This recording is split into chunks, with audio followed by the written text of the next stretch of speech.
O que é um reavivamento? Reavivar significa dar nova força ou energia para restaurar a vida ou a consciência. Claro que estamos falando de reavivamento espiritual. Eu lembro de ter lido um fato incrível há alguns anos, em 1986. Uma menina de 2 anos de idade em Utah, seu nome era Michelle Funk. Ela foi deixada sozinha por alguns momentos. Seus pais tiraram os olhos dela e ela caiu num riacho muito veloz e muito frio nos arredores de Salt Lake City, em Utah. E quando recuperaram seu corpo, ela estava debaixo d'água havia 66 minutos. Bem, eles a levaram o mais rápido que puderam para o principal hospital infantil em Salt Lake. E o médico disse: vamos tentar um método que já funcionou antes, mas não para tanto tempo. Onde eles a mantiveram fria, mas fizeram um ciclo de sangue fora do corpo para aquecer lentamente o sangue. E, por incrível que pareça, após cerca de 20 minutos, seus olhos piscaram e se movimentaram. E ela logo recuperou a consciência. Ela ficou no hospital por vários dias, mas finalmente ela foi mandada para casa, sem nenhum problema cognitivo, e se tornou uma adulta saudável. Isso é um reavivamento. Quando alguém está morto, ou pelo menos sem vida e frio, e ele é aquecido e revivido. Agora, esse é um corpo físico, mas a igreja também é um corpo. E às vezes nós estamos frios e precisamos ser reavivados. Quase pior do que estar frio é estar morno. Ela sobreviveu porque estava fria, sabiam? Se ela fosse logo aquecida, ela não teria sobrevivido. Já disseram que houve pessoas que se afogaram em água muito fria e, como a água estava fria, eles conseguiram ressuscitá-las. Jesus disse: eu queria que vocês fossem quentes ou frios, mas vocês são mornos. Isso é muito perigoso. Efésios capítulo 2, leiamos os versos 1, 4 e 5. E vos vivificou, estando vós mortos em ofensas e pecados. Mas Deus, que é riquíssimo em misericórdia, pelo seu muito amor com que nos amou, estando nós ainda mortos em nossas ofensas, nos vivificou juntamente com Cristo, pela graça sois salvos. 2 vezes ele fala sobre estarmos mortos. Precisamos de reavivamento, de ressurreição. Porque antes de Cristo estamos mortos em delitos e pecados. É por isso que Jesus disse àquele homem: deixem os mortos enterrarem os mortos. Há muitas pessoas no mundo, a maioria delas, espiritualmente mortas. E precisamos ser ressuscitados, precisamos ser trazidos de volta à vida agora, mesmo depois de nos tornarmos cristãos. Você precisa ser constantemente reavivado. Eu quero fazer uma pesquisa e descobrir quantos de vocês estão cientes de algo que tem sido noticiado chamado de reavivamento de Asbury. Quero ver as mãos. Alguém mais já ouviu falar? É interessante. Se você não viu, por um lado é bom, significa que você não vive nas redes sociais. E não assiste o jornal, o que não é um problema. Mas se você assistiu, bem, eles estão em uma escola na Universidade de Asbury, em Kentucky. Uma reunião de oração espontânea eclodiu com alguns estudantes orando. E eles se reuniram cada vez mais e mais, disseram que estavam tendo um reavivamento na capela e mais pessoas se reuniam orando 24 horas por dia, 7 dias por semana. E então eles começaram a compartilhar tudo com os amigos nas redes sociais, que só no TikTok 70 milhões de pessoas visualizaram. Já foram mais de 100 milhões de visualizações desses alunos no campus, e eles estão tentando reproduzir isso em outros lugares. A mídia invadiu a cidade, até mesmo a mídia secular, o Washington Post, New York Times, todos os jornais cristãos. Entre 50 e 70 mil pessoas vieram a essa pequena cidade, que normalmente tem 6 mil habitantes, sobrecarregando sua infraestrutura. Finalmente, depois de 2 semanas, o presidente da universidade disse: acreditamos que o avivamento deve continuar, mas vocês precisam levá-lo de volta para suas casas e precisamos retomar a escola. E isso recebeu muita atenção como um grande avivamento. Agora, pessoalmente, eu não acho que isso atenda à definição bíblica de avivamento. Não quer dizer que Deus não estava trabalhando, mas me perguntam se aquilo foi um reavivamento real. E, normalmente, É preciso ter muito cuidado ao descartar algo que poderia ser obra do Espírito Santo. Gamaliel, em Atos capítulo 5, quando estava falando sobre os apóstolos, ele disse aos outros homens no Sinédrio: tenham cuidado com o que disseram a esses homens e deixem-nos em paz. Se esse plano for obra de homens, não dará em nada, mas se for a obra de Deus, parem ou vocês estarão lutando contra Deus. Portanto, se algo é de Deus, é preciso ter cuidado, mas eu chamaria de despertamento espiritual. Há interesses renovados. Vamos falar sobre o que é o verdadeiro avivamento em termos bíblicos. Onde encontramos a definição para isso? Está na Bíblia, amém? Vamos descobrir a partir do que a Bíblia diz. Acho que foi Carl Sandburg quem disse que a melhor maneira de medir uma árvore é quando ela está caída. É quando você olha para trás na história que você pode descobrir. Jesus disse, você os conhecerá pelo quê? Por seus frutos. Então isso vai ficar bem claro. E eu estou fascinado com isso, porque sempre que eu ouço os cristãos dizendo que estão tendo um reavivamento, o que eu penso é que eu também quero. Eu quero esse reavivamento. O Espírito Santo está se movendo. É por isso que tantas pessoas vieram do exterior para essa cidadezinha. Porque há um anseio no coração de muitos cristãos pela verdadeira vida cristã. Você já sentiu isso? Você não quer ser apenas um cristão nominal, você quer a coisa real? Às vezes crescemos na igreja e alguém diz, nós recebemos só o suficiente para não recebermos o que é real. E sentir o mover do Espírito não se trata apenas de sentir, mas de experimentar a transformação, o novo nascimento. Todas as coisas passarão. Tudo se fará novo. Para estudar esse assunto, há uma série de avivamentos que poderíamos analisar. Eu quero que vocês vão nas suas Bíblias no segundo livro de Reis, Segunda Reis no Antigo Testamento. Vamos começar no verso 1. O livro de Reis nos conta sobre um dos grandes reavivamentos que ocorreram na nação de Israel. E ele começou com um jovem rei chamado Josias. O nome de Josias significa Jeová sustenta. E logo no primeiro verso, como ele é apresentado, você entende que ele era o maior rei. Agora, não quer dizer que ele era o mais rico ou o mais sábio, que era Salomão. Também não quer dizer que ele foi o maior rei no sentido de ser o mais corajoso, que provavelmente seria Davi. Mas ele foi o maior e o mais dedicado. Talvez esse também seja o seu epitáfio. Veja o verso 1. Josias tinha 8 anos de idade quando se tornou rei. E andou nos caminhos de seu pai Davi. Ele não andou nos caminhos de seu pai Amon, mas de seu tataravô Davi. Ele não andou no caminho de seu avô Manassés, que foi o rei mais perverso. Não é interessante? Mas ele andou nos caminhos de Davi, não se desviou nem para a direita nem para a esquerda. Daí você lê no final de 2 Reis, verso 25, desculpem-me, é 2 Reis 23, verso 25. Antes dele não houve rei como ele, que se voltou para o Senhor de todo o seu coração, de toda a sua alma e de todas as suas forças. Qual é o grande mandamento? Amar o Senhor de todo o coração, com toda a sua alma, todas as forças. Esse é um rei que fez isso. De acordo com toda a lei de Moisés. E depois dele não se levantou ninguém como ele. Diz que não há ninguém como ele antes dele, nem como ele depois dele. Totalmente dedicado. Morreu jovem, aos 39 anos, pelo exército egípcio em uma batalha. Mas durante o seu reinado, ele foi um rei muito dedicado e Israel experimentou um tremendo reavivamento. Agora, volte para 2 Reis, capítulo 22.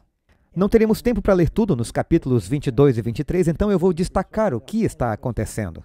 À medida em que Josias crescia e recebia muitas instruções do sacerdote, ele percebeu que a casa de Deus havia sido negligenciada, especialmente durante o reinado de 55 anos de Manassés. Manassés, na verdade, adorava ídolos e oferecia seus filhos a deuses pagãos, e eles haviam trazido ídolos para o templo e estavam em ruínas, e ele tinha esse desejo, ele estava orando e queria restaurar a adoração ao Deus dos seus pais, o Deus Jeová.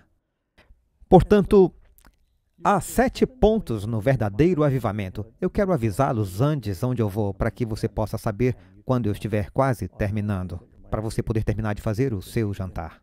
Portanto, há 7 pontos. Temos a restauração do templo, ou o reparo do templo. Redescobrir a palavra, arrependimento do pecado, renovar a aliança, reformar suas vidas, restaurar a adoração e regozijar-se em seus corações. É o que acontece neste capítulo. Eles passam dessa adoração pagã que ele herdou para uma restauração total da verdadeira adoração. E é isso que é o reavivamento. É uma mudança tangível no reino. E isso inclui o reino de Deus, que é você. Assim ele restaura o templo. Veja, 2 Reis 22, verso 5. Ele diz, precisamos juntar dinheiro para consertar as coisas e receber ofertas daqueles que estão na casa do Senhor fazendo o trabalho para reparar os danos à casa. Aos carpinteiros, aos construtores, aos pedreiros e para comprar madeira e pedra lavada para consertar a casa. A Bíblia diz que eu e você somos pedras vivas no templo de Deus. E ele reconheceu a necessidade de uma reforma para restaurar e consertar as coisas. Portanto, isso é como passar tempo em oração. Não há nenhum reavivamento que tenha acontecido sem oração. Mesmo esse reavivamento em Asbury, se é que é mesmo, começou com 4 ou 5 alunos que foram para trás da escola e começaram a orar. Outros se juntaram e a coisa continuou a crescer. E os grandes despertamentos de reavivamento na América ou na Inglaterra e outros conhecidos como na África, alguém estava orando. Tudo começa com oração. Se você quiser um avivamento em sua vida, ore. Gaste tempo orando. A propósito, uma pausa aqui. Eu quero ler uma citação de Moody daqui a pouco. Mas basicamente ele disse que o plano de Deus é que estejamos reavivando o tempo todo. E que se estivermos lendo a Bíblia, orando e compartilhando a nossa fé, você experimentará um reavivamento contínuo.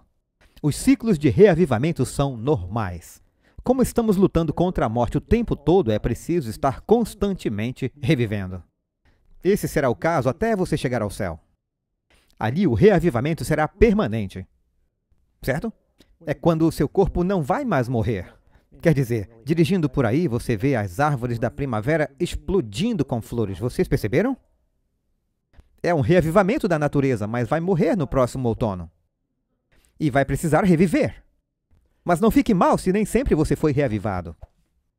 Porque a gravidade, você precisa se levantar todos os dias pela manhã, ou ela o puxará para baixo. Você deve resistir a ela. Há pecado no mundo, há um demônio, e você precisa resistir constantemente à natureza inferior, à carne e ao inimigo. E buscar a presença de Deus, e à medida que você se expõe à presença de Deus e é renovado constantemente, você é reavivado. Portanto, isso é algo pelo qual devemos sempre nos esforçar como indivíduos. Mas o interessante mesmo é quando você tem um grupo de pessoas que são reavivadas. Aí você tem algo chamado Pentecostes. Quando o povo de Deus se reúne e ora junto e o Espírito Santo é derramado de uma forma sobrenatural extra, você recebe uma porção extra da chuva cerúlea do Espírito Santo. Amém? Vocês não querem isso? Isso vai acontecer de novo antes da vinda de Jesus. Então eles passaram um tempo em oração, limpando o santuário. Pode-se dizer que... Nessa época, Josias tinha cerca de 26 anos. No processo de limpeza do templo, que havia sido tão terrivelmente negligenciado, uma das passagens mais incríveis de toda a Bíblia, diz: o sacerdote do Senhor está na casa do Senhor.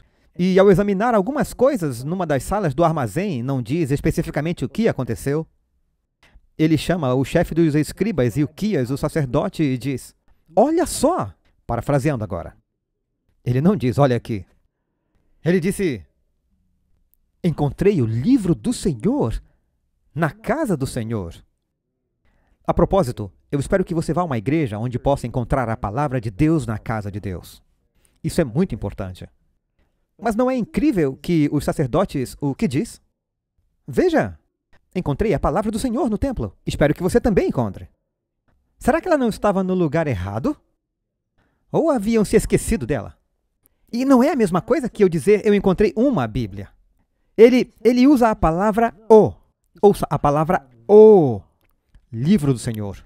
Ele havia encontrado o manuscrito original, provavelmente do Deuteronômio, que Moisés havia colocado no templo, provavelmente ao lado da arca. Lembram, quando ele escreveu o Deuteronômio, ele disse: coloquem isso pela lei na arca da aliança? E de alguma forma, ela se separou e foi colocada em uma jarra, ou uma caixa, ou algo assim, e ele a encontrou. Isso, para mim, é incrível.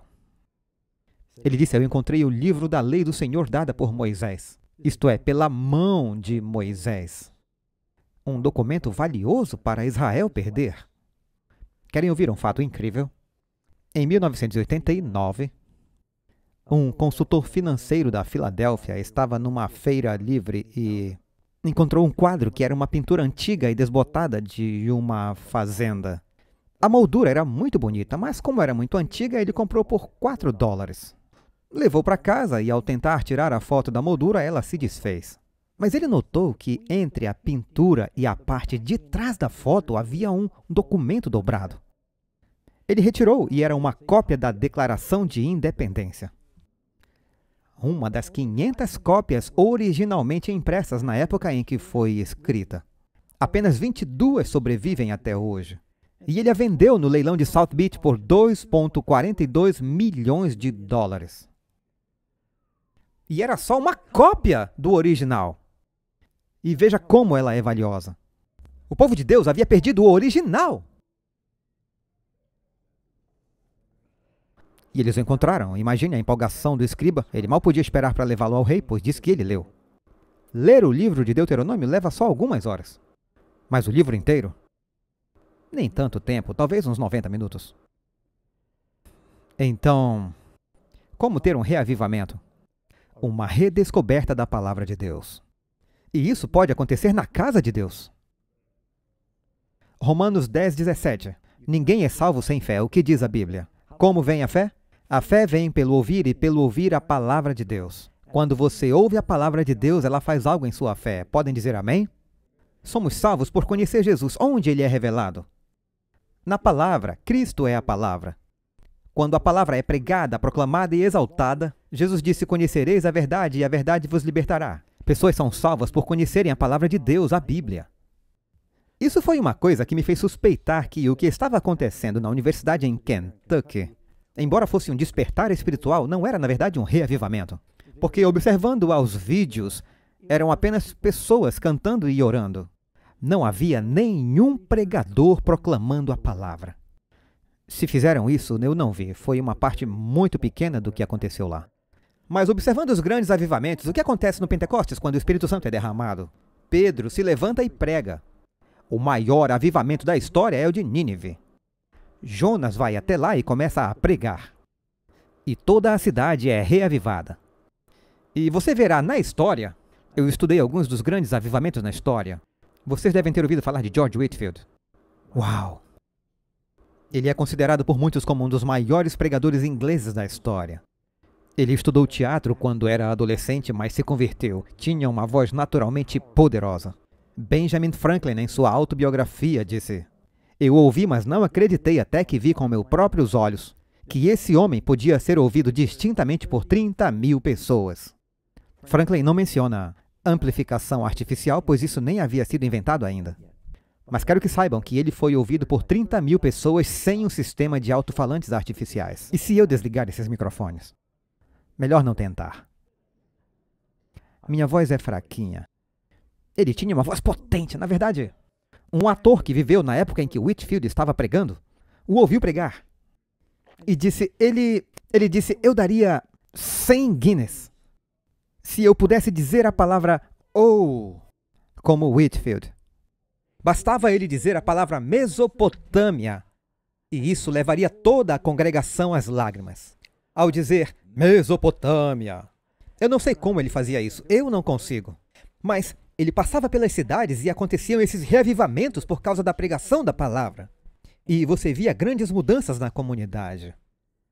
Portanto, isso é algo que acontece, a proclamação da palavra. Salmo 119:88. Karen me mostrou isso essa semana. Revive-me segundo a tua benignidade, para que eu possa guardar o testemunho da tua boca. Orar por reavivamento. E aqui está a citação de Moody. Se pudermos voltar à palavra de Deus, não teremos reavivamentos apenas aqui e ali, mas estaremos em reavivamento o tempo todo. São os cristãos que estão se alimentando da palavra de Deus que são reavivados o tempo todo. Portanto, deve haver uma redescoberta da palavra. Ponto 3. Isso nos leva ao arrependimento do pecado. foi após Isaías ouvir os anjos dizendo Santo, Santo, Santo, que ele disse, ai de mim. Ele ouviu a palavra de Deus vinda do trono de Deus, e isso o levou ao arrependimento. 2 Crônicas 34, 19. A propósito, 2 Reis 22 é praticamente a mesma história de 2 Crônica 34. São duas crônicas paralelas dos reis, e elas coincidem uma com a outra. Não completamente, uma dá mais informações do que a outra. Então, falando de Josias nesse reavivamento, 2 Crônicas 34, 19, assim, quando o rei ouviu essas palavras da lei, rasgou as suas vestes. Uma das coisas que leva ao reavivamento é a proclamação da lei de Deus.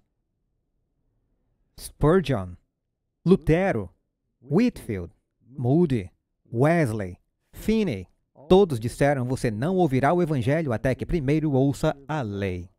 Porque pela lei vem a convicção do pecado. Há um ótimo livro chamado O Grande Conflito, página 478. É somente quando a lei de Deus é restaurada à sua posição legítima que pode haver um reavivamento. Portanto, eu não ouvi muita proclamação sobre a lei de Deus vinda de Kentucky. Mas acho que o Espírito Santo pode estar trabalhando no coração dos estudantes ainda. Mas não é o que se pode chamar de reavivamento. A lei de Deus deve ser exaltada.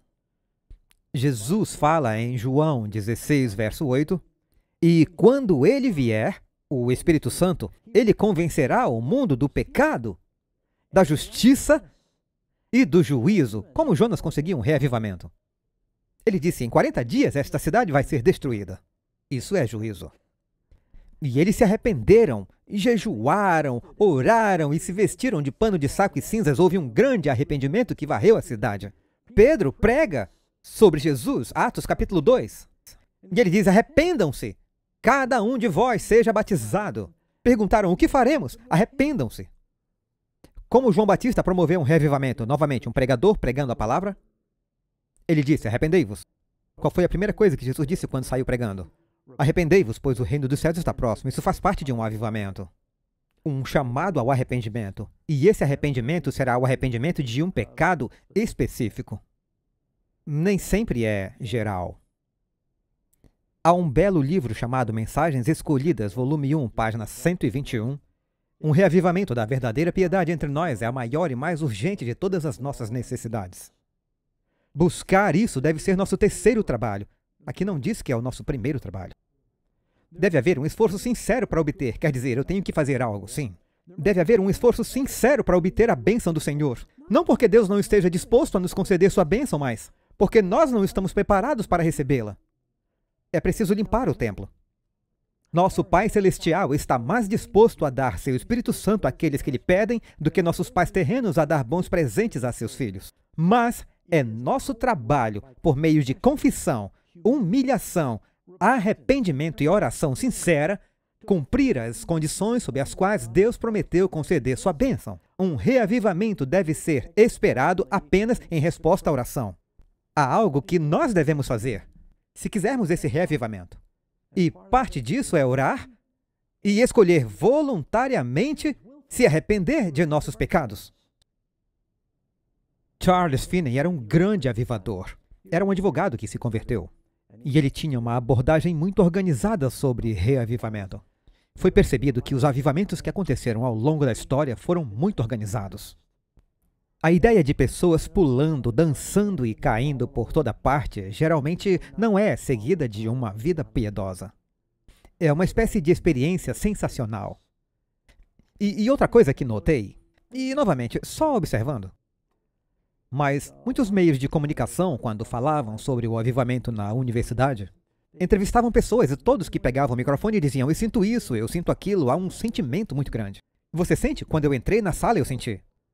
E eu pensei, tudo bem sentir, não há nada de errado com isso, mas espero que você sinta algo diferente no batismo do Espírito Santo.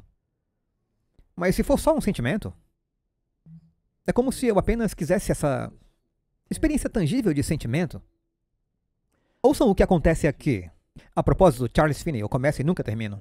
Ele disse, o avivamento é o resultado previsível do povo de Deus que se volta para ele com jejum, oração e arrependimento. Se você jejuar, orar e se arrepender, haverá avivamento. Era tudo que ele pregava quando ia, e era seguido pelo avivamento. Ouvi histórias de que Finney era tão cheio do Espírito Santo que ele foi a uma fábrica e entrou. O dono da fábrica o levou para que ele pudesse ver os trabalhadores, pois queria convidá-los para uma reunião. E desse convite para a reunião, uma mulher começou a chorar e outra também, e depois todos começaram a chorar. Ele era tão santo que eles foram convencidos por sua presença e pelo Espírito Santo na sala. 2 Crônicas. Se o meu povo, que se chama pelo meu nome, isso está no capítulo 7, verso 14, se humilharem e orarem, buscarem a minha face e se converterem de seus maus caminhos, então eu ouvirei do céu. Perdoarei seus pecados e curarei sua terra. Como? Derramando o Espírito Santo. A chuva serôdia, ele está falando de um período de seca. Ele diz, eu curarei a terra e enviarei chuva. E se estivermos passando por uma seca espiritual, nós precisamos abandonar nossos pecados, humilhar-nos e buscar sua face e abandonar nossos maus caminhos. Deus diz, então eu farei isso e ouvirei suas orações. 2 Crônicas 34. Porque quando Josias ouviu a palavra de Deus, diz que ele rasgou suas roupas e se arrependeu. Ele ouviu os juízos que foram lidos em Deuteronômio. Não leia isso agora, é um pouco pesado. No capítulo 28 de Deuteronômio, ele diz, se você me obedecer, você será abençoado ao sair, ao entrar, no campo, em casa, na cidade. Bênção, bênção, bênção. Mas se me desobedecer, você será amaldiçoado. Amaldiçoado quando sair, quando entrar, quando sentar, quando levantar. E Josias ouviu. E Uquias lendo para ele, na verdade foi um servo, o escriba quem leu para ele. E diz, você será levado cativo. E vocês serão conquistados por seus inimigos. E haverá fome. Tudo o que Moisés disse que aconteceria com a maldição, Josias pôde olhar para trás e ver que foi o que aconteceu com o povo de Deus. Exatamente como previsto. E por quê? Por se afastarem de Deus e desobedecerem. E o rei, quando ouviu isso, disse, uau! Rasgou suas roupas, se arrependeu e começou a chorar. Uma profetisa. Interessante, havia uma profetisa ligada à mensagem. A profetisa enviou uma mensagem ao rei. A propósito, seu nome era Ulda. Porque seu coração se enterneceu. E mais uma vez, eu estou lendo 2 Crônicas 34, 27. Porque seu coração se enterneceu. E você se humilhou diante de Deus quando ouviu as palavras dele contra este lugar e contra os seus habitantes. E você se humilhou diante de mim e rasgou suas roupas. Eu não recomendo que você rasgue suas roupas agora. Isso era uma espécie de sinal de humilhação e arrependimento naquela época. Mas tem uma coisa, algumas pessoas talvez precisem rasgar suas roupas porque estão adorando a moda. E quando um rei rasga suas vestes reais, é um sinal de humildade. E chorou diante de mim. Eu o ouvi, diz o Senhor. Certamente o reunirei a seus pais e você será reunido ao seu túmulo em paz. Portanto, durante o seu reinado, porque você se voltou para mim, eu vou cumprir as promessas e vou abençoá-lo. Você terá paz durante o seu reinado. 1 João, capítulo 1, verso 8. Se dissermos que não temos pecado, enganamo-nos a nós mesmos. E a verdade não está em nós. Se confessarmos os nossos pecados, ele é fiel e justo para nos perdoar os pecados e nos purificar de toda a injustiça. Se dissermos que não pecamos, fazemos-lo mentiroso e sua palavra não está em nós. Não pode haver um reavivamento sem antes haver uma morte. Se alguém que estava sempre vivo, você diz que ele foi reavivado, espere um segundo, você está insinuando que ele estava morto. Não é verdade? Portanto, quando dizemos que precisamos de avivamento, precisamos primeiro admitir que alguém está morto. Significa que devemos nos humilhar e confessar nossos pecados. A próxima coisa que acontece é que quando o rei faz isso, ele para de chorar, limpa os olhos e diz, agora eu vou fazer algo a respeito. Eu vou reunir o povo, vamos renovar nossa aliança, como foi feito no Monte Sinai. Seguiremos o Senhor. Você lê em 2 Reis 23, verso 3. O rei levou todos ao templo, eles haviam reconstruído o templo. Ele ficou ao lado da coluna e renovou a aliança na presença do Senhor, para segui-lo e cumprir seus mandamentos, regulamentos e decretos, de todo o coração e de toda a alma, confirmando assim as palavras da aliança escritas no livro. Então todo o povo se comprometeu com a aliança. O que estão fazendo aqui? Uma aliança significa um acordo. Eles haviam quebrado o acordo e queriam renovar o acordo, dizendo, Senhor, queremos tuas promessas, estamos reivindicando suas promessas. Seremos seu povo pela sua graça, obedecendo a sua palavra, e eles fizeram essa promessa. O que acontece depois? A reforma, não perca isso. Primeiro, você deve tomar uma decisão. Eu vou me voltar para Deus e obedecê-lo. Quando você toma essa decisão, Ele lhe dará o poder para a reforma. Mas primeiro você se compromete a renovar a aliança. Alguém disse que Charles Finney, quando viajava e pregava, eu já mencionei esses diferentes reavivadores como Moody, eram grandes homens de Deus. Finney, Whitefield e outros. Sua teologia, eles eram cristãos. Sua teologia pode ter discordado um pouco uns dos outros, mas eles conheciam o Senhor em seus dias. Até mesmo Lutero. Trouxeram grandes avivamentos. Talvez não fossem pessoas perfeitas, se é que me entendem. A história registra que em quase todos os lugares em que Charles Finney pregou, houve avivamento. Comunidades inteiras foram transformadas pelo poder de Deus. Depois que Finney pregou nessas comunidades, bares fecharam, os roubos cessaram, todos os tipos de vícios eram eliminados. O fogo do avivamento de Deus varreu as comunidades, limpando tudo em seu caminho. A transformação. O que leva ao ponto 5, a reforma. Há uma reforma em suas vidas. Vocês já ouviram falar da grande reforma protestante? Bem, para muitos parece que o protesto acabou e a reforma também. E precisamos de uma nova reforma, o que significa que há uma reforma em nossa vida. 2 Reis 23. Agora respire fundo. Quero dizer que, se você quiser encontrar um rei que levou as mudanças a sério, aqui está ele. E o rei mandou ao sumo sacerdote Ilquias, e aos sacerdotes da segunda ordem, e aos guardas do umbral da porta que tirassem do templo do Senhor todos os vasos que se tinham feito para Baal, para o bosque, e para todo o exército dos céus. E os queimou fora de Jerusalém, nos campos de Cedron, e levou as cinzas deles a Betel. Na verdade, eu vou ser rápido, eu não quero ler isso. Geralmente eu leio a partir das minhas anotações. Mas eu quero que observem o que diz aqui em 2 Reis, capítulo 23. Esse jovem rei é como um tornado real. Todo esse capítulo é dedicado à reforma. Vejam em 2 Reis 23, verso 3. E o rei se pôs em pé junto à coluna e fez aliança perante o Senhor para o seguirem. Verso 5. Ele removeu os sacerdotes idólatras, que os reis de Judá haviam ordenado. Livrou-se de alguns que não deviam ter sido ordenados, para queimar incenso.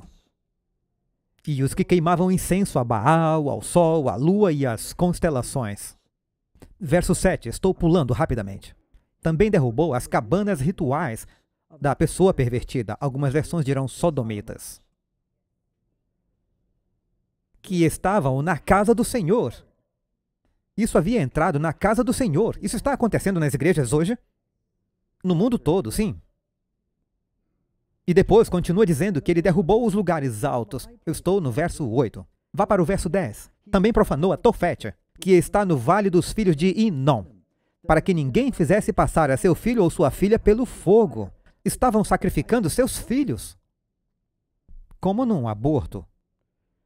Depois removeu os cavalos que os reis de Judá haviam dedicado ao sol. Isso envolvia adoração ao sol. Última parte do verso, ele queimou os carros do sol com fogo. Verso 12, os altares que estavam no terraço. Havia altares no telhado do templo. E esmiuçados os tirou dali e lançou o pó deles no ribeiro de Cedron. O que Moisés fez com o bezerro de ouro? Moeu-o até virar pó e jogou-o no riacho. E depois mandou o povo beber. Versículo 14. Ele quebrou as colunas sagradas, cortou as imagens de madeira e encheu seus lugares com os ossos de homens. Para que não fizessem novamente, ele derrubou. Verso 15. A última metade foi destruída e ele queimou os lugares altos e os reduziu a pó. E queimou as imagens de madeira. Ele está pulverizando toda essa falsa adoração. Verso 19. Agora Josias tirou todos os santuários e os lugares altos que haviam na cidade de Samaria. O que ele faz não é apenas um reavivamento em que ele expurga todas as práticas pecaminosas, e aqui estão todos os detalhes, da terra de Judá e de Jerusalém.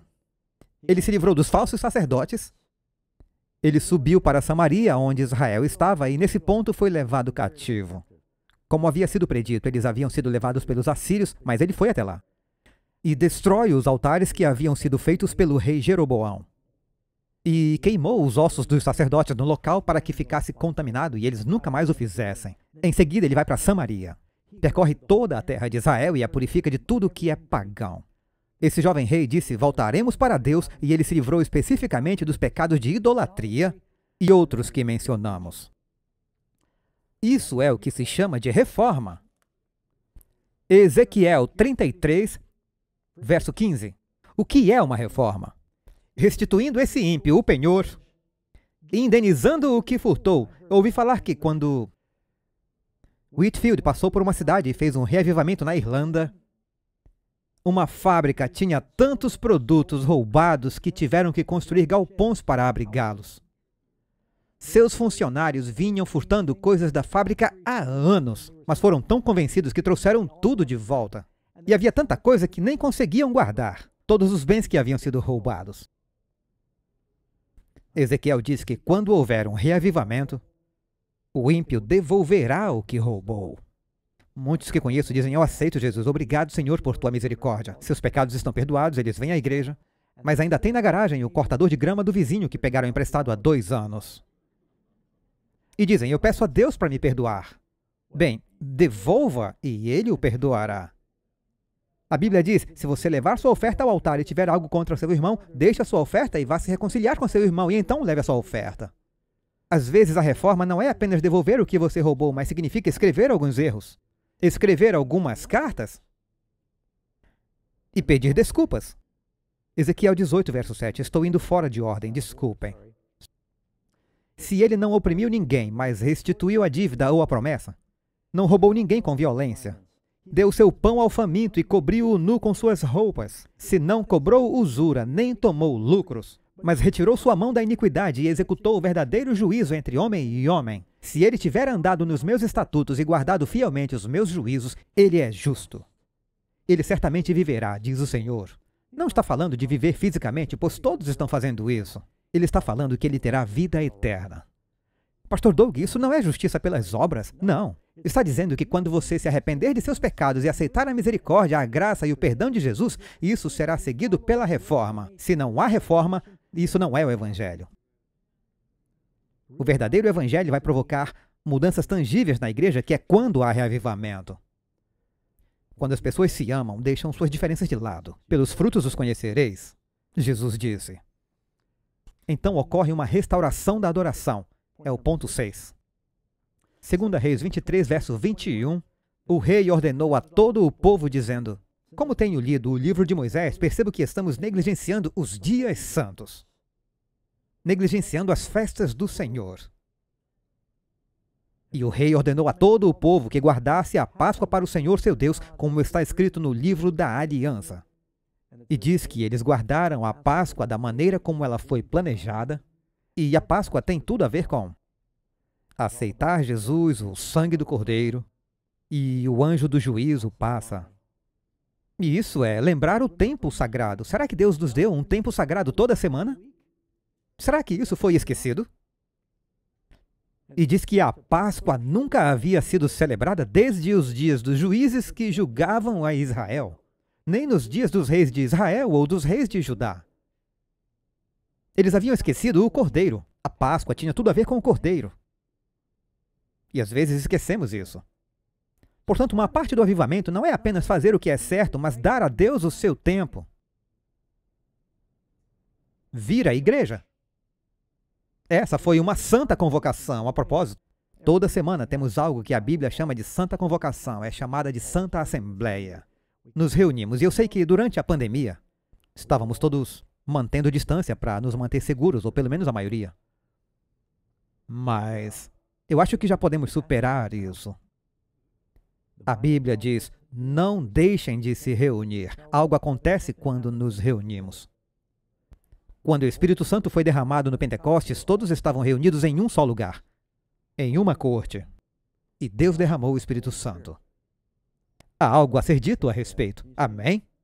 Precisamos nos reunir. Algo acontece quando estamos juntos numa sala. O Espírito Santo pode descer em um lugar. E quando eles voltaram a obedecer, diz, ponto 7, houve regozijo no coração. Humilhem-se diante de Deus e Ele os elevará. Deuteronômio 16, verso 14. E te alegrarás na tua festa, tu e teus filhos e tuas filhas e teu servo e tua serva. Onde nós vemos essa frase?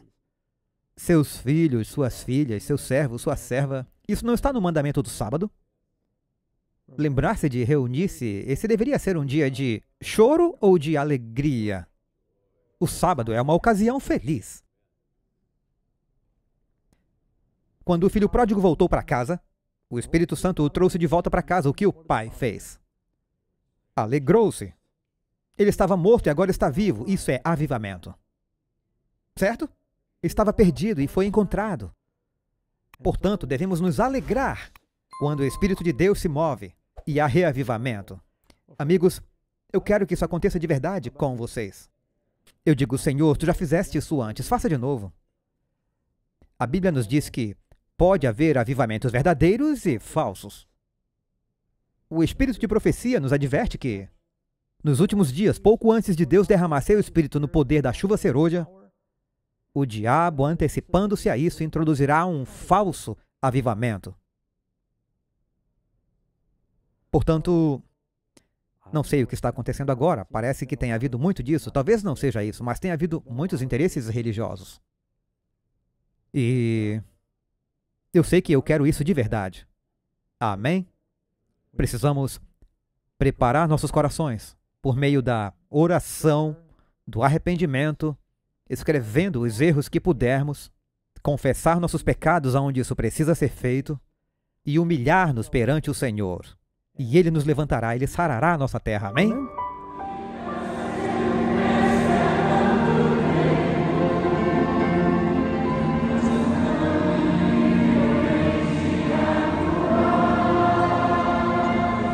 Olá amigos, gostaríamos de agradecer a você que participou da nossa campanha em 2024, Enquanto Ele Não Vem.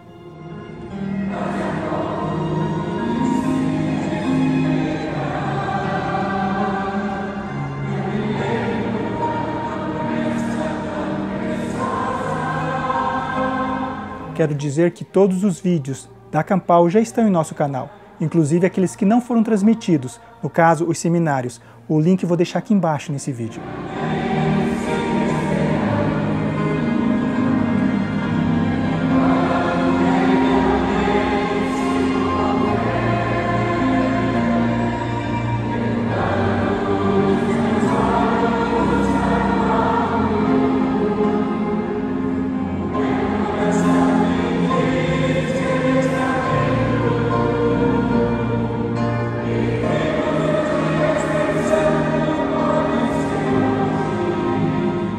Agora gostaríamos de trazer para você o que a TV Terceiro Anjo tem preparado para a Campal de 2025, que ocorrerá na Estância Árvore da Vida nos dias 17 a 21 de abril, pois será o feriado mais longo do ano, no dia 17, Semana Santa, e no dia 21, Tiradentes.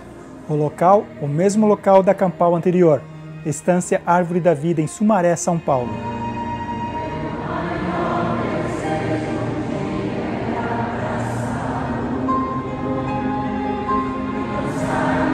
Sabemos que durante a Campal nós demos uma outra data. Contudo, pela falta de disponibilidade do local, nós tivemos que mudar a data. E com isso, alguns palestrantes não puderam acompanhar essa agenda. Mas Deus é muito bom e nos abençoou com outros palestrantes tão abençoados quanto aqueles. Portanto, aqui é a lista dos palestrantes que estarão conosco em 2025. Pastor Sebastian Braxton, Christian Bardal, Bárbara Neal estará novamente conosco, e os pastores Doug Batchelor e John Ross, do Ministério Amazing Facts. Isso mesmo, a equipe do Ministério Amazing Facts dos Estados Unidos estará conosco pela primeira vez no Brasil, e todos os palestrantes já estão confirmados. Como você pode ver, essa Campal estará imperdível, e você precisa fazer parte desse evento. O site de inscrição já está quase pronto, e muito em breve estaremos dando mais informação sobre a Campal. Por isso, fique atento, pois estaremos passando as informações apenas em nossos sites oficiais, tanto no YouTube como nossa página da web, terceiroanjo.com. Se você ainda não é inscrito em nosso canal, faça sua inscrição agora. para que você não perca nenhuma informação. Você também pode fazer parte dos nossos grupos de WhatsApp e no Telegram para poder receber as informações de primeira mão. O link vai estar aqui na descrição desse vídeo. Portanto, você já sabe o local, a data e os palestrantes que estarão conosco nessa Campal. Agora, a sua parte é se programar e se preparar para estar lá também. Mas não vá sozinho, divulgue essas informações com seus amigos, nos seus grupos, com os familiares, para que mais pessoas possam receber as bênçãos e estar presentes também nessa Campal. Além desses palestrantes, nós ainda temos muitas outras novidades que você não vai querer perder na Campal de 2025. Que Deus te abençoe e fique atento para os nossos próximos vídeos sobre a Campal de 2025, O Caminho Estreito. Up the steep and windy road, a smooth white wall on one side and a precipice below.